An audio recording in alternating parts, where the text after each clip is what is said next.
YSR Congress party Nellore MP అభ్యర్థిగా రాజ్యసభ సభ్యులు Vijayasai Reddy nomination దాఖలు చేశారు.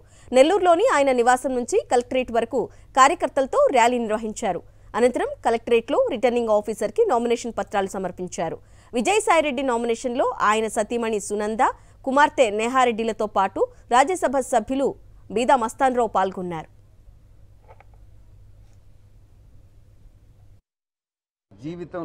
నా యొక్క జీవితంలో ఎన్నటికీ మరువలేనటువంటి దినంగా నేను భావిస్తూ ఉన్నాను.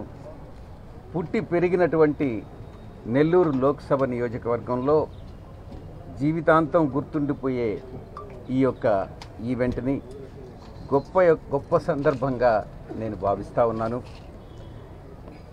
నెల్లూరు నేల తల్లి రుణం తీర్చుకునేటటువంటి భాగ్యం నాకు కల్పించినందుకు మా పార్టీ అధ్యక్షులు శ్రీ జగన్మోహన్ రెడ్డి గారికి, శ్రీమతి భారతిరెడ్డి గారికి నేను కృతజ్ఞతలు తెలియజేసుకుంటా ఉన్నాను.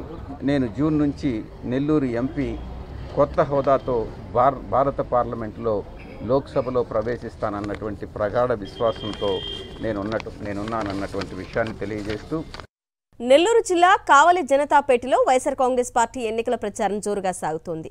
కావలి ఎమ్మెల్యే అభ్యర్థి ప్రతాప్ కుమార్ రెడ్డి ఇంటింటి ప్రచారం నిర్వహించారు. సీఎం జగన్మోహన్ రెడ్డి అమలు చేస్తున్న సంక్షేమ కార్యక్రమాలను వివరిస్తూ ఆయన ప్రచారం సాగింది.